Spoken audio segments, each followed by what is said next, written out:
Yang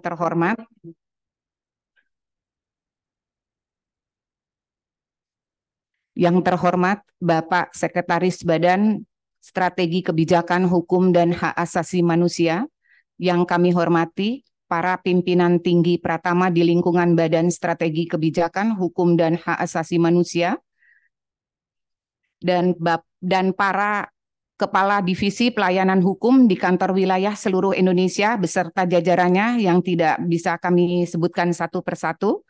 Yang saya banggakan para kepala bagian, pejabat fungsional ahli madya, ahli muda, ahli pertama, dan fungsional umum di lingkungan Badan Strategi Kebijakan Hukum dan HAM.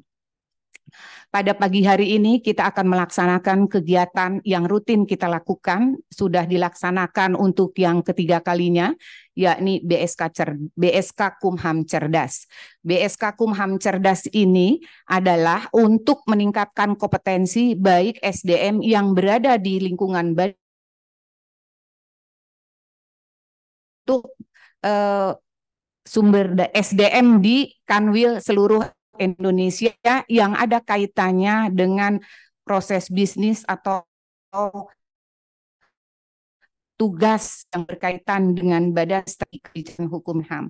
Betapa pentingnya peningkatan kompetensi. Jadi kita bisa melakukan tidak hanya melalui pelatihan, akan tetapi bisa kita melalui pelatihan kantor sendiri atau PKS, karena PKS bisa juga kalau menurut Bu Ses dahulu adalah pelatihan kantor sendiri yang dapat kita lakukan dengan pemateri atau narasumber dari kantor kita sendiri. Jadi belajar dari kita untuk kita.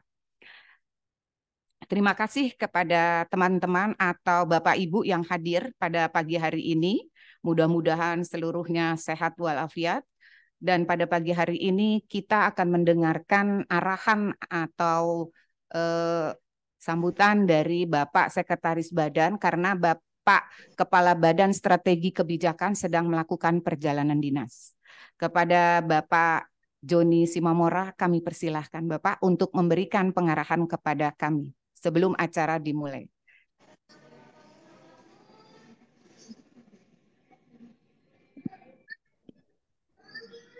Tes. Baik. Assalamualaikum warahmatullahi wabarakatuh. Selamat pagi dan salam sejahtera untuk kita semua, baik yang hadir di tempat di aula BSK Hukum dan HAM pagi hari ini, pegawai BSK yang ada dan tidak sedang dinas luar, juga selamat pagi kepada rekan-rekan dari seluruh Indonesia. Terima kasih kepada seluruh Bapak Kakanwil dan seluruh Kepala Divisi Pelayanan Hukum dan HAM atas penugasan rekan-rekan untuk mengikuti kegiatan kita di pagi hari ini. Bapak Ibu sekalian, mohon permakluman, sedianya kegiatan ini akan dibuka oleh Pak Kabadan, namun karena ada kondisi penerbangan yang saat ini beliau posisi masih dalam pesawat menuju Kalimantan Timur karena tugas, sehingga kami diminta untuk menyampaikan sambutan awal di pagi hari ini. Bapak Ibu semua, yang akan kita lakukan hari ini bagian dari tindak lanjut pembahasan rapat koordinasi teknis yang kita laksanakan beberapa waktu lalu di Bali. Satu di antara isu yang teman-teman sampaikan adalah tentang SDM dan kompetensi SDM-nya. Isu itu terkait dengan keterbatasan dalam pengelolaan tugas, penguasaan tugas, khususnya pada kesempatan ini kita akan membahas tentang analisis kebijakan. Saya tidak akan berpanjang lebar menyampaikan. Pada kesempatan ini kita akan diberi atau berbagi pengalaman atau berbagi pengetahuan dengan tim kita sendiri dari BSK Hukum dan HAM, Saudara Sabrina, yang juga analisis kebijakan. dimoderatori oleh Ibu Kesi. Kedua narasumber kita sudah di depan. Waktunya 1 jam. Keseluruhan terdiri dari ada pemaparan nanti dan juga ada tanya jawab. Untuk tidak berlama lagi, waktu kita terbatas sampai jam 10 lewat 10, jam 10 9 lewat 10, karena masing-masing kita juga berkegiatan, maka selanjutnya kita akan mulai kegiatan dan saya sampaikan terima kasih kepada kita semua, rekan-rekan yang hadir secara virtual, mohon untuk dapat dengan menyediakan waktu 1 jam ke depan untuk menyimak baik. Kita belajar bersama dalam pelaksanaan tugas-tugas analisis kebijakan kita 1 jam ke depan.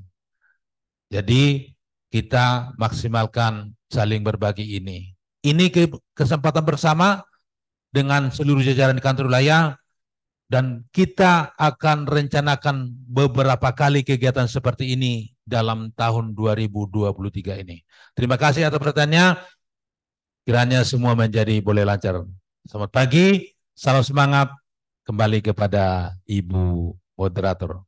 Terima kasih. Terima kasih Pak Ses atas arahannya.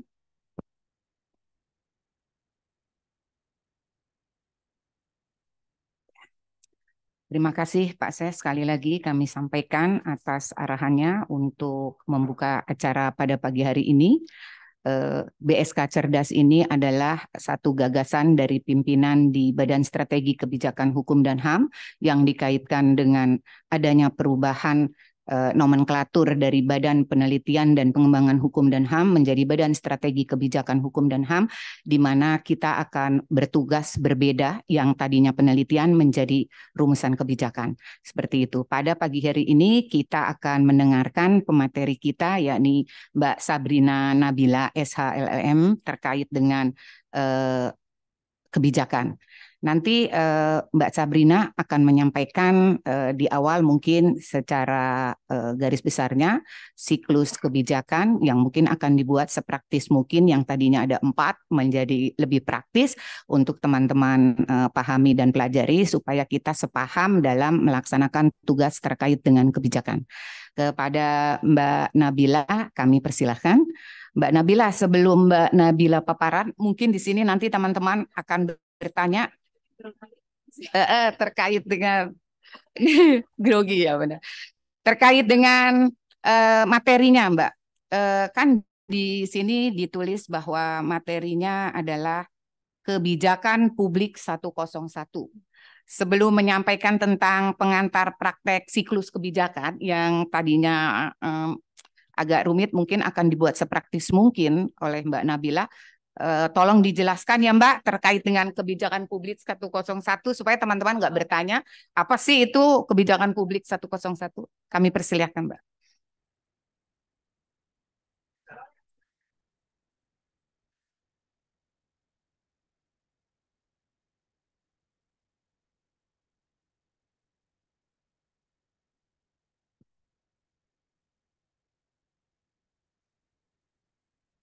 Tes, tes. Oke. Assalamualaikum warahmatullahi wabarakatuh. Selamat pagi, Bapak Ses, Pak Kapus, Bapak Ibu di kantor wilayah yang sudah menyempatkan waktu untuk hadir di kegiatan BSK Kumham Cerdas ini. Jadi mungkin sebelumnya perkenalkan, saya Sabrina Nadila, Sabrina atau Nabila juga nggak apa-apa. Anything's fine. Saya analis HAM di BSK Kumham di Pusditbang HAM. Pada kesempatan pagi hari ini saya akan menjelaskan, mungkin nggak menjelaskan, tapi sharing bagaimana interpretasi saya seorang lulusan hukum terhadap konsep kebijakan publik. Jadi mungkin yang perlu ditekankan pertama-tama di sini adalah kita semua mungkin start di poin yang berbeda, tapi kita sama-sama belajar mengenai apa sih kebijakan publik itu. Kenapa kebijakan publik 101? Harapannya ini bisa jadi pengantar yang basic, sangat amat dasar untuk teman-teman baik di BSK maupun di wilayah tentang apa sih yang kita kerjakan sehari-hari di BSK Kumham.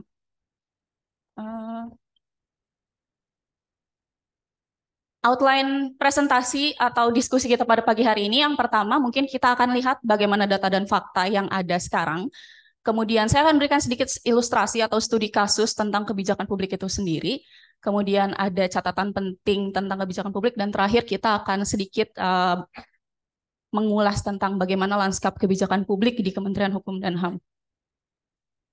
Nah, data dan fakta mungkin sudah berulang-ulang kali disampaikan baik oleh Pak Kepala Badan atau mungkin Pak Ses, Bapak Kapus, ketika kemarin di kegiatan rakor kita, bahwa sebenarnya indeks RB Kemenkumham ini mengalami penurunan, nggak banyak, tapi lumayan signifikan dari sekitar 0,63 poin dari segi angka 80-an menjadi ke 79.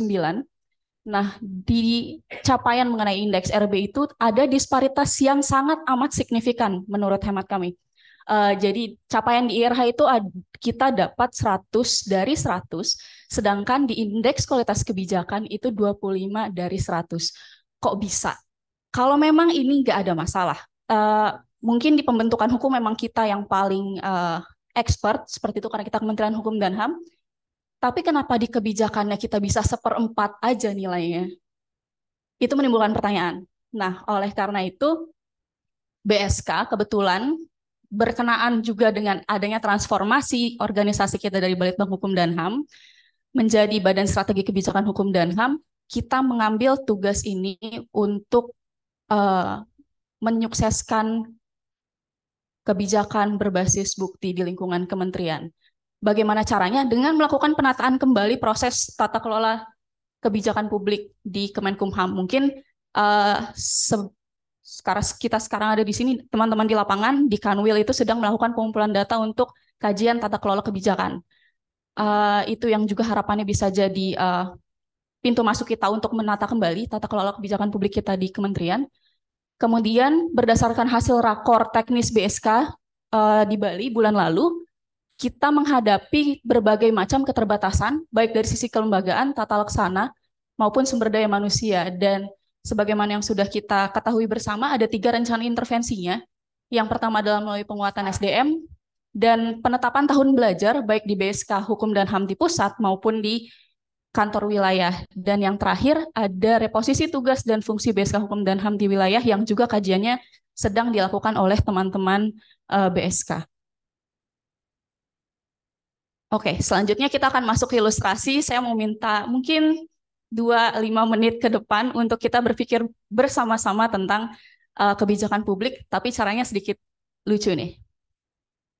Kita dihadapkan pada pilihan, wah HP saya rusak, HP-nya mulai panas nih, baterainya bocor, terus memorinya penuh ketika dipakai lemot banget. Ini kayak mengganggu kinerja kita sehari-hari deh.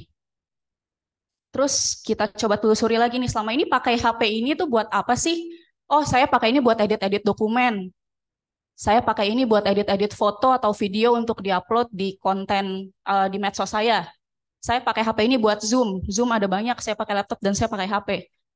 Terus saya pakai HP-nya buat jadi modem, buat tethering. Wah, itu HP-nya udah. Terus saya pakai juga ini untuk sosial media standar, Facebook, Twitter, Instagram, TikTok, dan lain sebagainya. Jadilah sekarang HP saya sedikit-sedikit terganggu nih. Apa yang harus dilakukan selanjutnya ya? Wah, oke. Sepertinya saya perlu beli handphone baru. Handphone baru yang tentu sesuai dengan kebutuhan, yang bisa menjawab keluhan-keluhan saya tadi gitu. Nah, karena ada banyak sekali handphone, jadi mohon maaf kalau saya pilih 2 aja yang paling besar ya. Ada Apple iPhone dan ada Samsung Galaxy Flip yang bisa dilipat-lipat. Pertimbangannya kalau beli iPhone itu yang pertama fitur multimedianya bagus. Jadi kalau mau foto-foto mungkin oke, foto buat SPJ rapat, foto buat ke daerah itu oke. Performanya juga cepat banget, nggak banyak edit-edit personalisasi seperti Samsung. Tapi kalau pakai iPhone, baterainya itu boros. Dan memorinya juga terbatas, karena semakin besar memorinya, dia harganya lebih mahal biasanya. Sedangkan kalau kita pilih Samsung ini, baterainya dia bisa lebih awet, terus memorinya juga besar dan nggak terlalu mahal. Tapi sayangnya karena Samsung ini banyak aplikasi bawaan, performanya jadi sedikit nggak stabil, jadi dia sedikit lambat. Dan desainnya yang flip itu bisa jadi rusak kapan aja. Kira-kira pilih yang mana ya? Kalau saya sih pilih iPhone, jadi saya tulis iPhone di situ. Oke, Apple iPhone 15. Sponsor, karena ya gitu. Oke, sudah memutuskan pilihan kalau saya akan beli Apple iPhone yang 15. Sekarang setelah saya sudah menentukan mau beli iPhone, saya pikirin juga kan, ini bayarnya mau cash kah atau mau kredit kah? Saya mau beli di toko online kayak Tokped, Shopee seperti itu, atau beli offline langsung ke Erafone atau iBox. Dan saya mau beli warna apa ya? Kalau ini sih saya pasti menentukan berdasarkan warna ya. Jadi biru, kuning, atau hijau? Oke, hijau. Let's say hijau. Jalanlah saya menentukan kalau saya akan beli iPhone 15 warna hijau di iBox Kota Kasablanka. Sudah semakin spesifik. Ketika saya jalan ke iBox Kokas, ketemu orang lain di sana, saya dengar-dengar, oh ternyata kalau pakai iPhone tuh enak ya. Ternyata dia cepat, nggak repot. Apalagi kalau sama-sama pakai produk Apple yang lain, dia lebih seamless. Terus ada rekomendasi juga dari mbak-mbak di iBox. Ini pilihan yang oke. Dan kebetulan di sana ada diskon bundling karena saya suka diskon, jadi saya beli aja sekalian dengan AirPods-nya. Jadi yang tadinya saya mau beli Apple iPhone aja, terus sekarang saya pulang bawa iPhone dan bawa AirPods. Kira-kira hal kayak gitu sering terjadi nggak sih di keseharian hidup kita? Kita datang mau beli apa, kita ada masalah, terus kita pulangnya malah bawa hal lain yang belum tentu bisa menjawab masalah kita in the first place. Gitu. Sering. Sekarang kita coba review bareng-bareng. Nah, jadi apa yang baru kita lakukan itu sebenarnya adalah proses decision making kita ketika sedang menentukan agenda untuk melakukan sesuatu. Kalau di bahasa kebijakan publik, ini agenda setting. Agenda setting itu apa? Yang pertama kita lihat gejala permasalahannya, terus kita identifikasi isu-isu apa sih yang muncul, dan pada akhirnya di akhir agenda setting, kita akan mempersempit cakupan masalahnya dan kira-kira mana yang paling perlu diintervensi. Mungkin kalau ada yang mau coba chime in, kira-kira masalah di sini yang mana? Ya masalah yang dihasilkan dari agenda setting. Anyone? Oke, lanjut aja. Jadi yang masalah yang ditentukan adalah saya perlu beli HP baru. Jadi HP saya rusak dan saya perlu beli HP baru. Apakah ini satu-satunya masalah? Kan belum tentu gitu loh. Nanti kita coba lihat lagi ke step selanjutnya.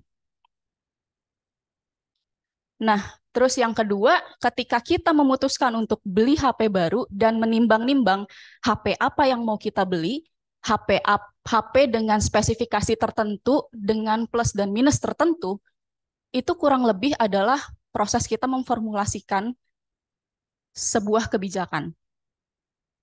Karena di formulasi itu adalah di mana kita menerjemahkan agenda-agenda kita sebelumnya ke dalam bentuk yang lebih konkret. Kalau sebelumnya kan, oh saya cuma mau beli HP aja. Nggak tahu beli HP apa, dengan spesifikasi apa. Nah, di dalam formulasi kebijakan ini, kita sebagian besar akan menjawab pertanyaan tentang apa. Apa tujuan yang ditetapkan dari adanya kebijakan? Apa prioritasnya? Apa efek yang mungkin timbul? Apakah kita mikir tadi ternyata, oh nanti ada mbak-mbak iBox bakalan bilang kayak gini. Biasanya sih nggak bakalan kepikiran ya. Kecuali orang ini sering beli HP gitu. Oke, lanjut ke selanjutnya implementasi kebijakan. Nah, ketika kita sudah semakin clear, kalau oke, saya akan beli iPhone dengan pembayaran kredit dan beli di toko offline, warna ini, pergi ke sini, kita sedang melakukan apa yang dinamakan dengan implementasi kebijakan. Di implementasi kebijakan ini, kita melakukan yang pertama, berusaha untuk mencapai tujuan yang ditetapkan di awal. Terus kemudian, bagaimana kita menginterpretasikan keputusan-keputusan yang ada di bagian sebelumnya, supaya kita bisa lebih operasional dalam melakukan itu. Dan yang terakhir, ketika kita memutuskan untuk beli AirPods, itu sebenarnya adalah penyesuaian dari tujuan yang kita tetapkan di awal. Sebelumnya kan nggak ada AirPods, tapi setelah ada penawaran, ada review, dan akhirnya oke, sepertinya saya butuh AirPods. Terus saya beli AirPods-nya. Nah, itu diimplementasi kebijakan. kita lanjut ke evaluasi. Oke, saya sudah punya Apple, iPhone, dan AirPods. Tapi setelah dipakai ternyata tetap aja dia rusak. Rusaknya tetap panas, tetap memorinya tetap gampang penuh, terus dia juga kebanyakan aplikasi yang berbayar, jadi nggak bisa dimanfaatkan dengan bebas gitu. Dan dengan penggunaan yang sama, kita jadi berpikir lagi kan, ini jangan-jangan ada yang salah gitu dengan cara kita menentukan masalah. Ternyata HP-nya tuh sering dipakai buat Zoom.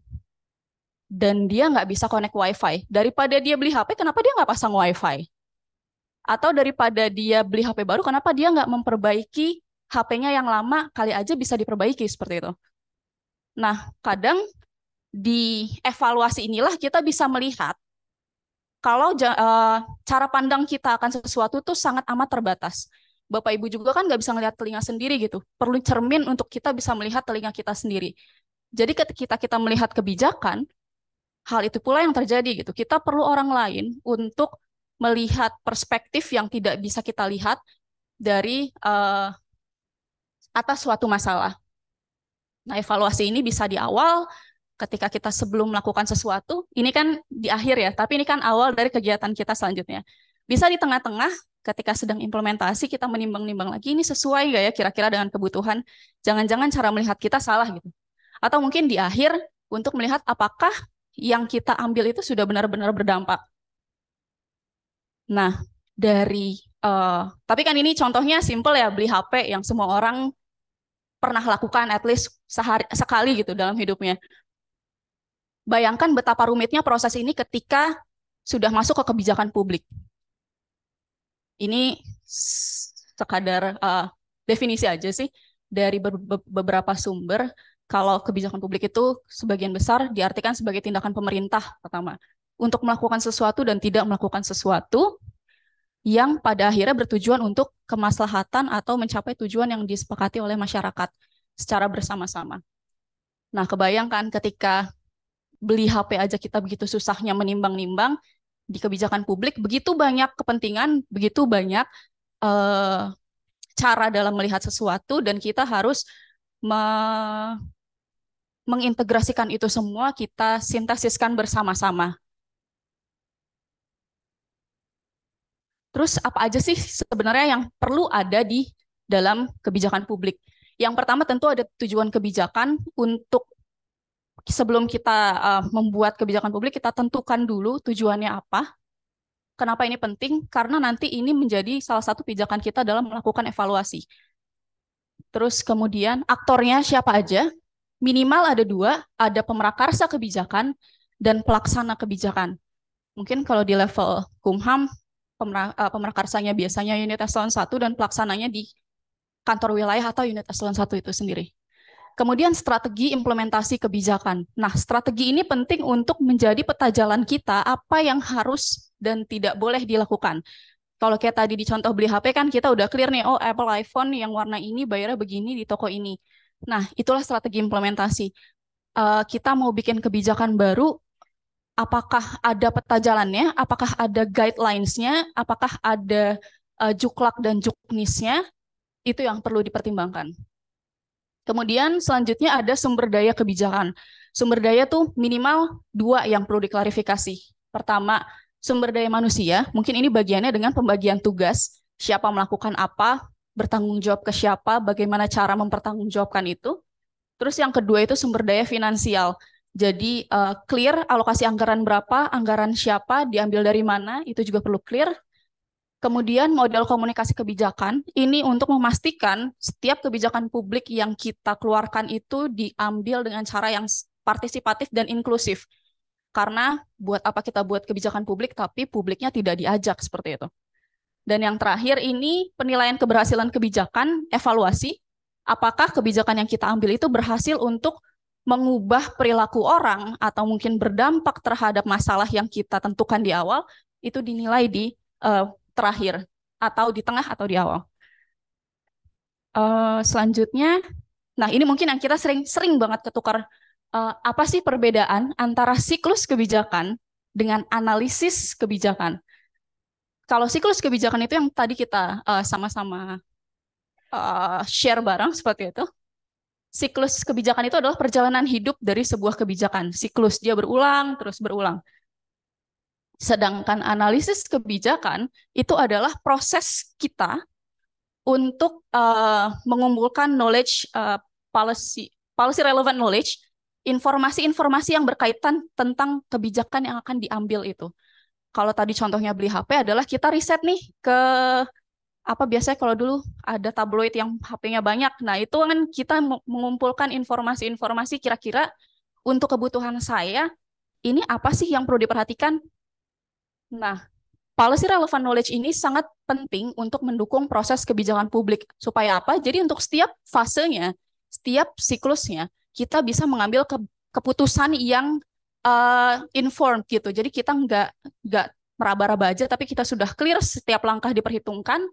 Nah, output dari analisis kebijakan ini adalah strategi kebijakan yang kita, teman-teman di BSK Kumham dan di BSK Kumham yang kita coba lakukan selama ini. Minimal dalam 1 tahun terakhir.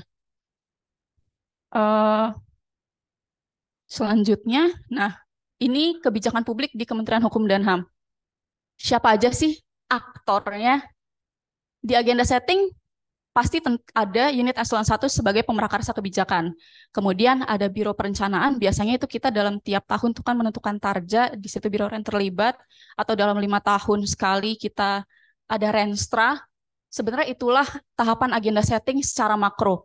Mungkin kalau secara mikro di setiap masing-masing unit, seperti yang Pak Mbek bilang, mungkin itu ya ada rapat dan ditentukan, oh tahun ini kita akan melakukan ini. Sedangkan di situ juga ada BSK Hukum dan HAM. BSK Hukum dan HAM itu terlibat juga untuk melakukan analisis yang menghasilkan strategi kebijakan. Kemudian di formulasi kebijakan ini biasanya kan kita agak simplifikasi untuk bilang, oh ini untuk buat Permenkumham aja. Sebenarnya nggak berhenti di situ. Sayang sekali selama ini anggapan kita adalah setelah bikin peraturan dan sudah selesai. Enggak, public policy nggak berhenti di situ. Di situ adalah di mana kita satu membuat peraturan iya, menentukan yang di slide sebelumnya tadi, komponen-komponen itu kita tentukan, kita terjemahkan ke dalam peraturan Menteri Hukum dan HAM, tapi juga kita harus turunkan bagaimana sih pelaksanaan Permenkumham ini. Kita buatlah juklak atau juknis. Karena apa? Karena nanti ketika implementasi kebijakan, tidak hanya unit eselon 1 Ditjen PP BSK atau Biro Ren saja yang melakukan itu, tapi teman-teman di wilayah, baik Kanwil maupun UPT itu bergerak sebagai pelaksana kebijakan. Jadi kita pastikan informasi dari peraturan itu dipahami dan diinterpretasikan sama atau minimal mirip gitu. Jadi nggak bergerak dari tempat yang beda-beda terhadap kebijakan publik itu. Dan terakhir, di evaluasi kebijakan, unit eselon 1 bisa melakukan evaluasi secara mandiri, namun BSK Hukum dan HAM inilah core-nya yang melakukan evaluasi. Dari mana? Dari kajian-kajian yang kita lakukan baik Proksun maupun mungkin isu aktual gitu. Ketika ada isu yang harus direspons secara cepat. Kantor wilayah juga bisa memberikan evaluasi terhadap bagaimana pelaksanaan kebijakan Kemenkumham di wilayahnya. Jadi benar-benar seluruh elemen yang ada di kementerian ini saling berinteraksi seperti itu untuk mewujudkan evidence-based policy di kementerian. Nah, selanjutnya, analisis kebijakan ini bisa dibilang sebagai titik sentral seperti itu di dalam tata kelola kebijakan kementerian. Mungkin kalau kita lihat di pojok 4 itu ada kebijakan-kebijakan di unit eselon 1. Mereka inilah yang, mereka memberikan informasi kalau dibutuhkan kebijakan X. Tapi tentu tidak bisa seperti itu saja. Kita perlu menggali lebih dalam tentang kebutuhan, kepentingan, hambatan yang selama ini mereka hadapi. Dan itu menjadi input bagi kita BSK dalam melakukan analisis kebijakan. Kemudian BSK juga di sini bertindak selaku penyedia strategi kebijakan untuk tiap-tiap siklusnya. Dan sebenarnya peran penting analis kebijakan ini perlu di-highlight sekali lagi karena AK adalah focal point dalam melakukan analisis kebijakan, tentunya dengan melakukan kolaborasi dengan JF lainnya. Misalkan untuk kebijakan-kebijakan yang manajerial, seperti mungkin penambahan pegawai secara masif di level kementerian itu kan perlu analis kepegawaian, perlu perencana. Analis kebijakan mungkin tidak terlalu prominen dalam menentukan itu karena mereka belum tentu paham betul tentang seluk-beluk kepegawaian atau tentang analis keimigrasian. Analis kebijakan belum tentu paham betul tentang teknis-teknis yang dihadapi di lapangan ketika menghadapi foreigner di pos lintas batas misalnya. Dan informasi yang dimiliki oleh analis keimigrasian itu pasti lebih utuh ketimbang ketika analis kebijakan itu pergi ke lapangan. Jadi tetap perlu kolaborasi yang intens antara analis kebijakan dengan JF lainnya. Kemudian ini tentu peran ganda juga yang diemban oleh teman-teman di wilayah. Kenapa? Pertama, teman-teman di wilayah itu jadi pelaksana kebijakan. Di masing-masing divisi, di masing-masing unit pelaksana teknis tentu akan sebagai aktor pelaksana kebijakan masing-masing unit eselon 1 sesuai dengan tusinya seperti itu. Tapi yang kedua, mereka juga bisa menjadi subunit kita, subunit analisis kebijakan, pelaksana tugas dan fungsi BSK di daerah. Pertama, Kanwil ini bisa atau bukan bisa, Kanwil ini merupakan satu-satunya pihak yang bisa mengartikulasikan karakteristik lokal. Dan ini sangat penting di setiap kebijakan publik. Kenapa? Karena sebagian besar kebijakan itu Jakarta-based sekali. Ketika saya ke NTT, banyak data yang menyatakan bahwa ya memang sepertinya kita dalam bikin kebijakan ini hanya berkaca ke standarnya Jakarta saja. Padahal Indonesia itu sangat luas dengan berbagai tantangan dan hambatan yang mereka hadapi tiap hari di lapangan, dan itu belum bisa kita serap seperti itu. Disinilah fungsinya Kanwil yang bisa melalui kegiatan analisis kebijakan, disitulah sarana buat teman-teman di Kanwil untuk menyuarakan hambatannya seperti itu, challenge-nya seperti apa. Outputnya berupa evaluasi atas pelaksanaan kebijakan kementerian di level daerah. Nanti evaluasi ini bisa disampaikan, tentu akan disampaikan ke BSK sebagai pengampu tugasnya, dan bisa juga disampaikan ke unit eselon 1 permerakarsanya untuk mungkin dipertimbangkan dalam proses agenda setting selanjutnya. Sebenarnya yang perlu saya tekankan di sini adalah karakteristik lokal selama ini sangat terabaikan, dan sepertinya pembangunan yang baik itu bukan pembangunan yang sangat ibu kota sentris.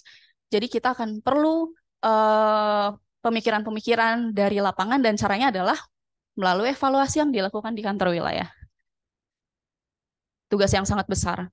Oleh karena itu, tantangan ke depannya, no shortcut to progress, nggak ada jalan pintasnya untuk kita mencapai perubahan. Dan ini salah satu yang paling berat, kenapa? Karena kita investasinya ke SDM. Jadi BSK itu secara paralel minimal punya 3 tugas. Yang pertama, kita harus bisa mengarus utamakan siklus kebijakan publik yang tadi kita diskusikan bareng-bareng ke semua level kementerian. Apa sih agenda setting, formulasi, terus kalau udah agenda setting apa aja yang dibutuhkan, apa yang perlu dievaluasi, itu semuanya sudah harus memahami itu, menginternalisasikan itu dalam kesehariannya. Kemudian yang kedua ini, kita perlu meningkatkan kapasitas aktor kunci dalam analisis kebijakan, yang artinya para analis kebijakan atau JF lainnya, baik di level pusat, di BSK Hukum dan HAM maupun di level kantor wilayah. Dan yang terakhir ini mungkin ini yang perlu kita pikirkan bersama seperti itu. Apakah kita perlu master plan atau grand design atau peta jalan untuk misalkan Kementerian Hukum dan HAM tahun 2030 itu policy-nya sudah inklusif dan partisipatif. Nanti kita terjemahkan lagi caranya, kita buat peraturannya, kita buat cuklak dan juknisnya. Dan saya pikir itu adalah salah satu tugas yang besar sekali untuk kita BSK Kumham. So ya, mari kita pikirkan bersama, dan ini tugas kita bareng-bareng seperti itu. Sekian sharing dari saya. Terima kasih banyak. Kalau ada yang mau bertanya, mungkin di sini nggak sempat, ada email saya, dan mohon bantuan Bapak Ibu, mungkin teman-teman di wilayah juga di-scan QR code-nya, karena BSK Kumham Cerdas ini kan media belajar ya. Nah, saya mau tahu nih, saya sebagai pemateri, apakah materinya bagus atau enggak, saya ngomongnya enak didengar atau enggak, bisa disampaikan di survei ini, biar jadi pelajaran juga bagi saya. Sekian, wassalamualaikum warahmatullahi wabarakatuh. Terima kasih Mbak Sabrina. Mari teman-teman kita beri aplaus sekali lagi kepada Mbak Sabrina. Apa yang disampaikan oleh Mbak Sabrina begitu jelas dan lugas. Kita bisa mendapatkan tahapan-tahapan daripada siklus kebijakan, mulai dari agenda setting, formulasi kebijakan, implementasi kebijakan, juga evaluasi kebijakan. Juga kita bisa membedakan antara siklus kebijakan dengan analisis kebijakan. Dan teman-teman di Kanwil juga mengetahui terkait dengan peran ganda kantor wilayah. Seperti itu. Selanjutnya kita buka sesi tanya jawab. Untuk sesi 1 diawali dengan teman-teman yang hadir di aula, nanti sesi kedua dilanjutkan dengan teman-teman yang hadir melalui Zoom meeting. Untuk sesi pertama kami buka 3 penanya dari yang ada di aula. Silahkan, siapa yang akan bertanya dari sisi sebelah kanan dan sebelah kiri? Mbak, 1 dijawab. Atau mau 3-3? Langsung siap.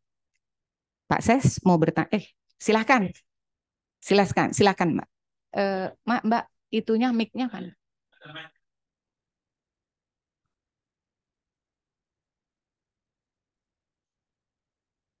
Mas mengenalkan diri ya Mas, biar orang Kanwil tahu itu yang di belakang Pak, bukan Bapak yang di belakang. Ya. Iya Pak. Perkenalkan nama saya Miftah. Mau bertanya Mbak Sabrina Nadila. Pertanyaan pertama itu mungkin berangkat dari isu atau permasalahan yang sering kita dalam kita melihat suatu isu kebijakan. Pertama itu kan kita melakukan audiensi dengan kepala badan terkait dengan isu ini kita akan analisis dengan siklus kebijakan yang mana gitu, misalnya masuk ke agenda setting atau ke mana.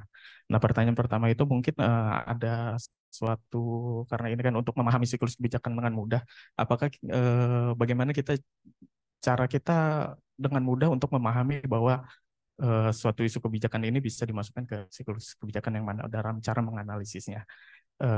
Jika memang seperti itu yang akan kita terus lakukan.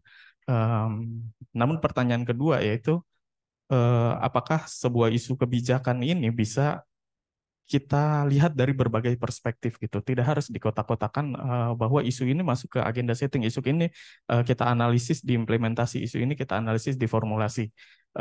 Menurut pandangan Mbak Sabrina Nadila ini seperti apa? Mungkin yang terakhir doa saya aja Mbak, semoga diklat AK-nya bisa cepat sampai karena sampai saat ini belum juga ya Mbak ya. Gitu aja, terima kasih. Amin Mas, amin Mas. Baik. Jadi si Amin ini belum ikut yang dari 6 itu ya? Belum Bapak, izin baru 6 Sabar yang ya. dipanggil Bapak oleh Ya. LAN. Izin Bapak. Baik, dari virtual sudah ada. Kita beri kesempatan virtual dulu kali Bu. Langsung Pak. saya? Langsung Bapak, nanti yang melalui virtual di sesi kedua Bapak izin. Pak, mau dijawab langsung Pak, mungkin nanti dijawab langsung. Nah, Mbak Sabrina mau. Oke, terima kasih Bu Kesi. Terima kasih Mas Miftah. Ini sebenarnya obrolannya bisa di seberang aja, tapi anyway. Yang pertama mungkin dari cara mengidentifikasi isu mana diselesaikan dengan analisis apa. Kalau Mas Miftah tanya ke saya pribadi saya juga nggak tahu gitu. Dan selama ini yang dilakukan adalah kita baca dulu, kita pahami masalah apa sih sebenarnya yang diharapkan oleh unit eselon 1 ini, beratnya kemana gitu. Dan kalau yang selama ini kami lakukan adalah ya kita lihat dulu semuanya nih agenda setting itu kira-kira key point-nya apa, formulasi key point-nya apa, implementasi key point-nya apa, dan evaluasi key point-nya apa. Dan setelah kita satukan itu, jadi nggak cuma dengar apa yang diharapkan oleh unit eselon 1, tapi kita juga ngasih judgement gitu loh. Ini kayaknya nggak cocok kalau dia masuk ke evaluasi. Karena biasanya kan unit eselon 1 tuh mintanya hanya tolong dong evaluasi, padahal ternyata itu bukan evaluasi gitu, belum semestinya dievaluasi. Jadi caranya ya kita lihat dulu masalahnya, kita diskusikan, dan sebenarnya ini lanjut ke poin kedua sih tentang pengotak-ngotakan. Saya pribadi bukan pendukung semuanya harus dikotak-kotakan. Ketimbang berdasarkan siklus, saya lebih ke kebutuhannya apa sih? Misalkan bicara tentang mau bikin peraturan baru gitu, BVK gitu misalnya. Kalau saya yang ngerjain BVK, saya akan bikin RIA misalnya, atau CBA dulu. Tentang evaluasi kah, agenda setting kah, formulasi kah, itu belakangan. Karena itu kan hanya penanda, apa namanya, semacam ngasih kita hint tentang apa yang perlu dilakukan gitu. Menjawab nggak kurang lebih? Nanti kita lanjutkan. Oke, thank you. Mungkin Pak Ses. Ya, kita kasih kesempatan yang virtual dulu biar lebih semangat teman-teman dari daerah. Silakan, ada Ibu Kadifian Kumaluku yang sudah raise hand. Silakan. Silakan Ibu. Ibu Kadifian Kumham Maluku. Maluku. Tadi itu.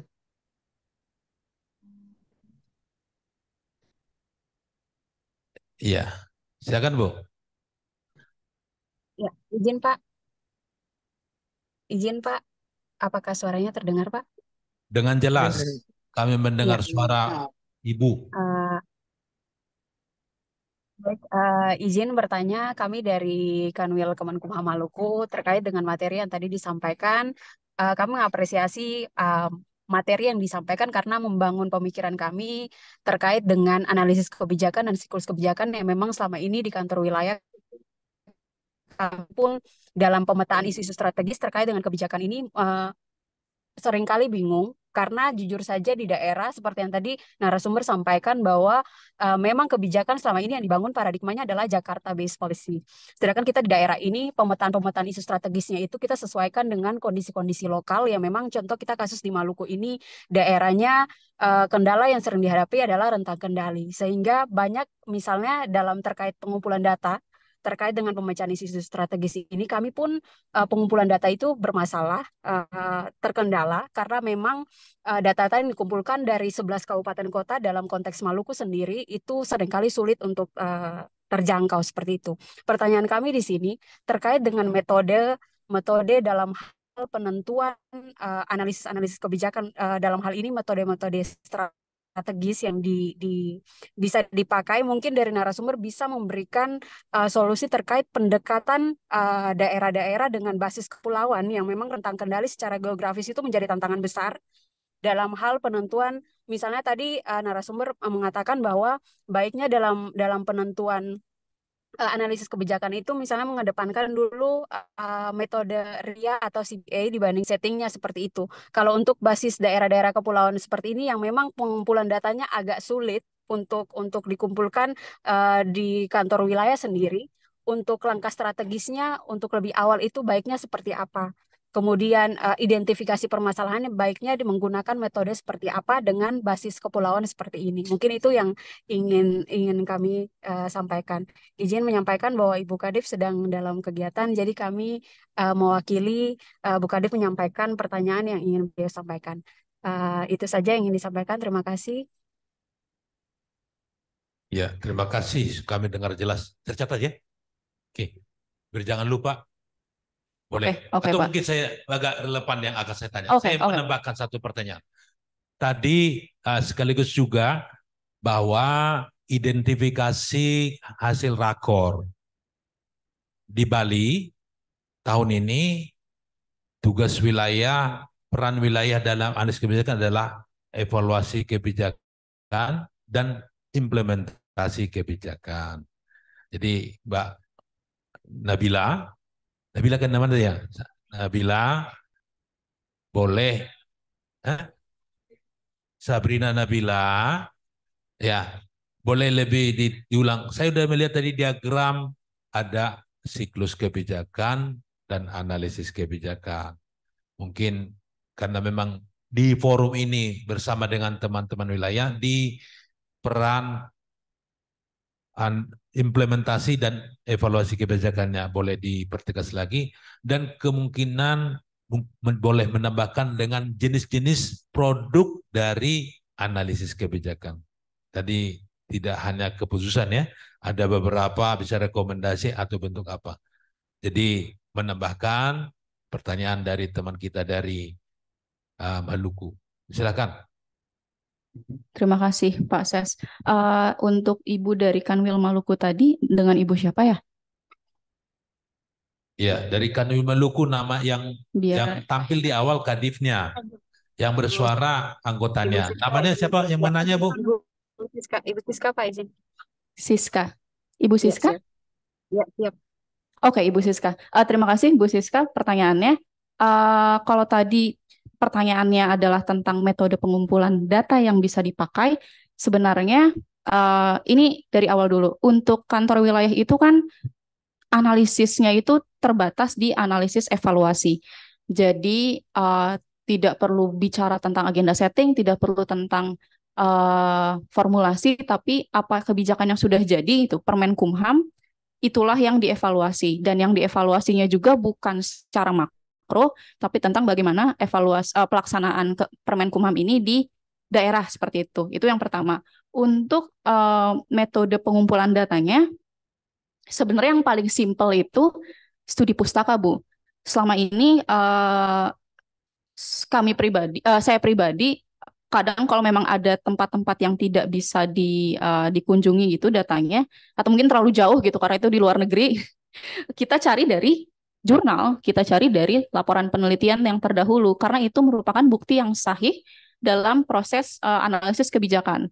Bisa dari studi pustaka yang pertama, terus yang kedua itu bisa dari FGD online. Kalau memang untuk interview satu-satu langsung ke daerah itu tidak memungkinkan, via Zoom kita kumpulkan diskusi seperti ini itu bisa.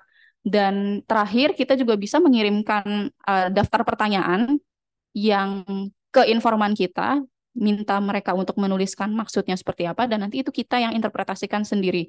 3 cara itu cara yang sah menurut penulisan akademik dan analisis kebijakan. Jadi tidak perlu khawatir di situ. Kalau tentang pendekatan apa yang bisa dipakai RIA, CBA itu sebenarnya kembali lagi ke keperluannya. Kalau saya pribadi ditanya, saya pilih yang simple aja, mungkin evaluasi kebijakan uh, William dan teman-temannya itu bisa kita manfaatkan gitu. Kita pilih salah satu elemennya, terus kita coba analisis dengan data-data yang kita temui di lapangan. Karena saya pikir dari BSK juga tidak ingin memberatkan banget gitu teman-teman di kantor wilayah, dan saya pikir cara itu cara yang paling ringkas untuk dilakukan dan bisa diterima secara akademik. Itu aja sih Ibu Siska. Oh, dan yang paling penting adalah jangan lupa untuk selalu referensi dan sitasi, karena itu hal yang jadi poin penting dalam penulisan ilmiah. Terima kasih Bu Siska. Apakah jawaban saya menjawab pertanyaannya? Baik, terima kasih Mbak. Ya, Oke. sudah menjawab. Oke, terima kasih Bu. Mungkin kalau dari Pak Ses tentang produk analisis kebijakan ya Pak, seperti yang Perkalan sudah sampaikan tentang penilaian angka kredit analis kebijakan, untuk produk-produknya itu sudah terelaborasi di sana. Cuman kan kembali lagi ketika kita proposal kajian itu kan kita sepakati apakah biasanya policy paper saja atau policy paper dan policy brief atau policy brief saja, itu sesuai kesepakatan tim. Tapi yang ingin saya tekankan adalah policy paper dan policy brief itu bukan satu-satunya cara untuk menyampaikan strategi kebijakan. Kalau kita lihat di lembaga-lembaga riset seperti itu atau think tank, mereka policy brief cuma 4 halaman gitu, policy paper cuma 10 halaman, dan tidak terlalu kompleks gitu materi yang disampaikan. Karena balik lagi, kita perlu menyeimbangkan antara informasi yang akan kita sampaikan dengan audiens kita siapa. Audiens kita kan unit eselon 1 yang mungkin waktunya terbatas gitu untuk membaca puluhan atau ratusan halaman. Jadi itu bagaimana kita sebagai analis kebijakan dan sebagai badan yang mengontrol kualitas kebijakan itu untuk menentukan standar yang ini kayaknya untuk policy brief maksimal 5 aja atau 6 atau 8 saja gitu. Jadi tidak hanya kita menggugurkan kewajiban saja, tapi kita pastikan kalau informasi yang kita sampaikan itu bisa dimanfaatkan oleh unit eselon 1 lain. Seperti itu Pak Ses. Terima kasih. Silakan Ibu Moderator.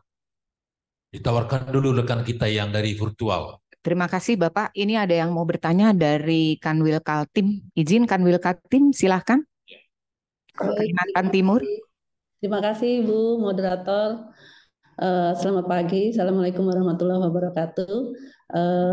Yang kami hormati ada Bapak Ses, PSK, Ibu Bapak dari Kepala Divisi Pelayanan Hukum dan HAM seluruh Indonesia dan teman-teman semuanya. Ada sedikit yang ingin kami pertanyakan. Yang pertama berkaitan dengan proses pembentukan peraturan perundang-undangan. Ini kan ada sinergi setelah adanya BSK ini, kemungkinan ada sinergi antara BSK dengan Direktorat Jenderal Peraturan Perundang-undangan dalam penyusunan produk hukum, baik itu yang bersifat regeling maupun basicing. Nah, kalau kita membuka Undang-Undang Nomor 12 Tahun 2011 tentang pembentukan peraturan perundangan, bahwa proses pembentukan suatu peraturan perundangan itu melalui proses perencanaan, penyusunan, kemudian juga ada pembahasan, ada pengesahan, penetapan, dan ada pengundangan. Nah, itu prosesnya itu juga harus dilaksanakan oleh salah satunya adalah Direktorat Jenderal Peraturan Perundang-undangan. Nah, sejauh ini yang perlu kami ingin tahu juga bagaimana peran BSK di sini. Dan kalau kita lihat walaupun BSK ini sebagai peraturan yang sifatnya strategi atau kebijakan yang ada di Kementerian Hukum dan HAM, tetapi proses pembentukannya juga tidak terlepas dari proses pembentukan sebagaimana dimuat di dalam proses pembentukan peraturan perundang-undangan. Nah, sejauh mana ini peran BSK yang nantinya ini bisa berkolaborasi dalam hal pembentukan kebijakan ini. Kemudian kedua, pertanyaan kami terkait dengan evaluasi kebijakan. Yang evaluasi dalam hal ini dilakukan oleh BSK sendiri dan termasuk di Kanwil, di kantor wilayah. Nah, untuk di Kanwil Kaltim kebetulan di tahun ini kebijakan terkait Permenkumham tentang paralegal. Nah, sejauh ini memang kami menemukan ada banyak atau beberapa lah kelemahan daripada Permenkumham ini, sehingga pelaksanaannya di lapangan mungkin tanda kutip masih sulit dilaksanakan, atau mungkin ada sudah berjalan tetapi masing-masing daerah mungkin di provinsi ataupun daerah itu berbeda gitu pelaksananya, kesulitannya juga berbeda. Nah, sejauh ini yang ingin kami tanyakan, sejauh mana nantinya rekomendasi dari evaluasi yang dilaksanakan oleh BSK maupun Kanwil ini nantinya mempunyai peran penting untuk kemudian memberikan sumbangsi terhadap kebijakan-kebijakan yang akan datang menjadi lebih baik. Nah, prosesnya nanti seperti apa? Setelah hasil ada kebijakan, terus kemudian apakah hanya sekedar partisip itu kan maaf juga pengen bertanya juga setelah ada evaluasi melalui analisis SIPKOM itu ada beberapa rekomendasi. Sejauh ini rekomendasi itu sudah dilaksanakan sampai di mana? Apakah ada implementasi selanjutnya? Apakah hanya sekedar saran masukan saja? Mungkin itu yang kami ingin tanyakan. Terima kasih. Assalamualaikum warahmatullahi wabarakatuh. Mbak Sabrina. Oke, terima kasih Bu. Ibu dengan Ibu siapa? Mohon maaf sebelumnya. Saya Umi, Kepala Bidang HAM Kalimantan Timur. Oke, terima kasih pertanyaannya Ibu Umi, menarik sekali. Saya jawab satu-satu ya Bu. Pertama tentang bagaimana sih peran BSK dalam pembentukan peraturan perundang-undangan sebagaimana yang sudah diatur di UU P3 seperti itu. Nah, di sini nih sebenarnya ini mungkin Bu Kesi kita take notes gitu. Ini jadi perhatian juga kalau sebenarnya teman-teman di wilayah juga memerlukan apa sih perbedaan antara hukum dan kebijakan publik. Jadi pembentukan hukum itu sistem sendiri, kita tidak bisa dalam tanda kutip kita tidak bisa intervensi seperti itu, intervensi langsung maksudnya. Biarkan UU 12 2011 itu berjalan sebagaimana sistemnya sendiri, tapi yang perlu kita bedakan adalah ada perbedaan jelas antara hukum dan kebijakan publik. Hukum itu adalah bentuk bentuk konkretisasi kebijakan publik yang abstrak. Jadi ketika kita membuat kebijakan publik, caranya adalah dengan melegalkan sebuah peraturan seperti itu. Nah, di mana perannya BSK? Perannya BSK itu sebelum peraturan itu jadi. Karena peraturan itu kan tidak lain formulasi kebijakan seperti itu. Formulasi kebijakan itu akhirnya adalah ada peraturan, ada juklak, ada juknis. Nah, BSK itu perannya adalah menimbang-nimbang. Jangan-jangan ternyata nggak perlu nih bikin peraturan. Jangan-jangan ternyata intervensinya adalah dengan memperbanyak edukasi gitu, ketimbang buat peraturan baru. Apa ya contoh yang paling oke gitu. Ini simpelnya aja, misalnya ada lampu rusak gitu. Ada lampu rusak kan nggak kita bikin peraturan dilarang orang nyalain lampu, matiin lampu gitu. Tapi kita ganti aja lampunya. Toh nggak perlu bikin peraturan gitu. Nah, disitulah tugas BSK. Dia kan alternatif apa yang bisa diambil dalam menyelesaikan sebahan. Karena peraturan itu kan nggak mungkin muncul kalau nggak ada masalah. Atau nggak ada gejala-gejala yang kira-kira akan jadi masalah seperti itu. Nah, mungkin semoga bisa menjawab Bu yang poin pertama ini, karena memang agak tricky kita membedakan antar hukum, pembentukan hukum dan proses peraturan perundang-undangan dengan kebijakan publik dan proses kebijakan publik. Dua-duanya mirip, hukum itu bagian dari kebijakan publik, tapi dua-duanya itu berbeda, dua hal yang berbeda seperti itu. Itu yang pertama. Terus yang kedua tentang evaluasi. Ini juga sebenarnya jadi salah satu poin dalam rakor yang kami tim analisis evaluasi itu berusaha sampaikan. Jadi memang evaluasi ini kita perlu tahu ya Bu ya. Setelah ada evaluasi ini progresnya seperti apa? Apakah ini dimanfaatkan atau enggak? Jadi mungkin harapannya adalah produk-produk yang dihasilkan oleh Kanwil itu bisa kita track. Oh, kemarin ada nih evaluasi dari Kanwil Jawa Timur gitu, atau evaluasi dari Kanwil Kaltim yang bilang kalau isu paralegal ini seperti ini. Ini bisa dijadikan sebagai salah satu bahan kita dalam bikin kajian gitu misalnya. Atau kalau contoh praktisnya kemarin ketika kami IKK, Indeks Kualitas Kebijakan, BPHN tentang bantuan hukum kalau nggak salah, Permenkumham ya. Koreksi kalau saya salah. Jadi mereka itu mengambil laporan-laporan yang ada dari LSM daerah. Nah, alangkah baiknya kan sebenarnya laporan ini juga datang dari kita gitu, dari Kanwil. Laporan evaluasi ini, begini loh pelaksanaan Permenkumham X di wilayah gitu. Laporan-laporan itu akan berguna untuk minimal pengukuran indeks kualitas kebijakan. Ketika kita ingin mengambil suatu keputusan, alangkah baiknya kita melihat laporan-laporan itu sendiri.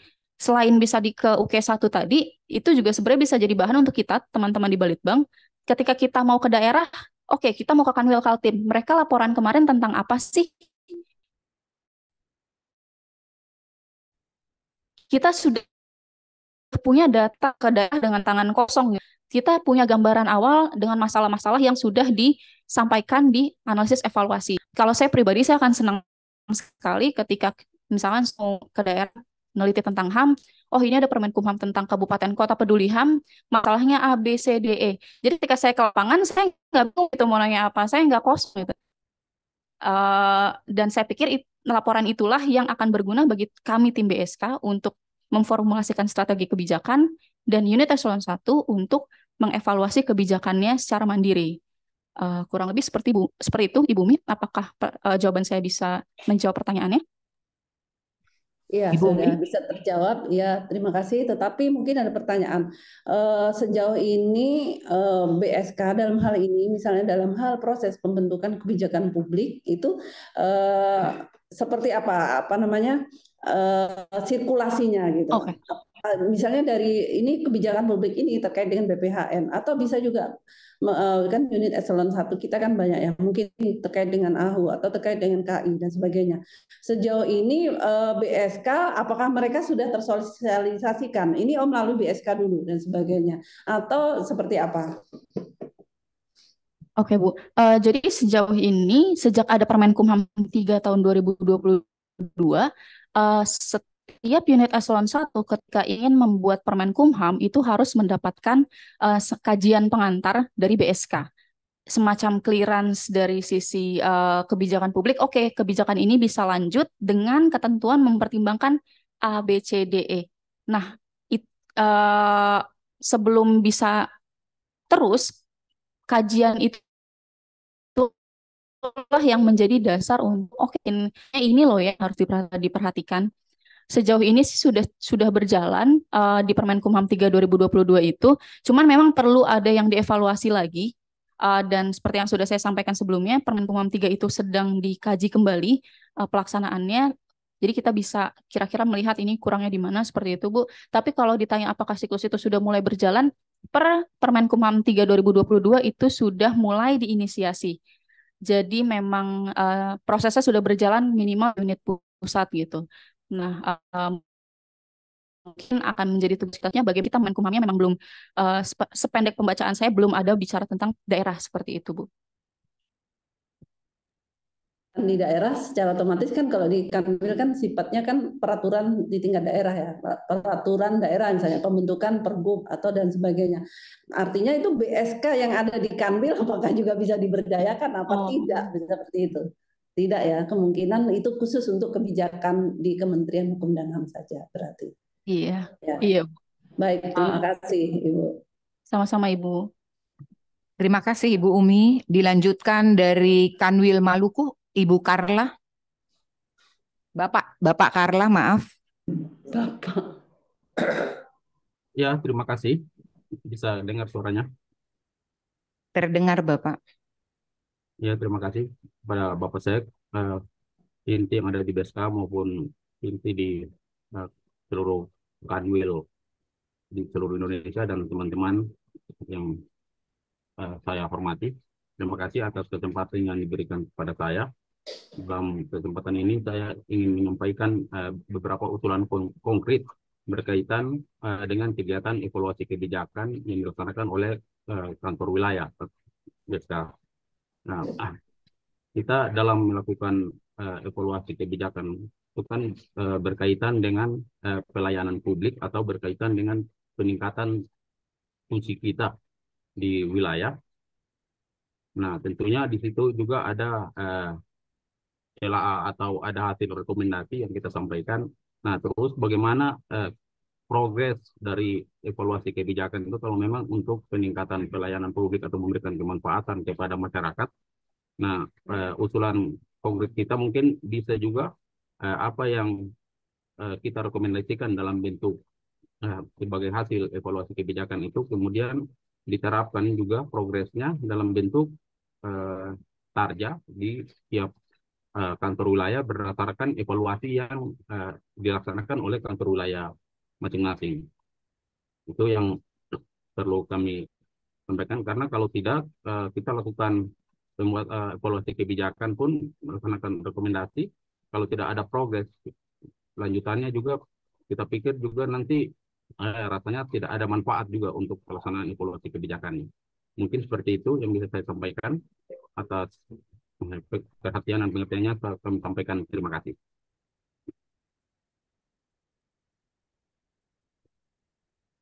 Silahkan Mbak Sabrina dijawab. Oke, mungkin tadi itu saran sih Bu dari Pak Karla. Terima kasih Pak Karla tentang evaluasi kebijakan dan tarja ya Pak.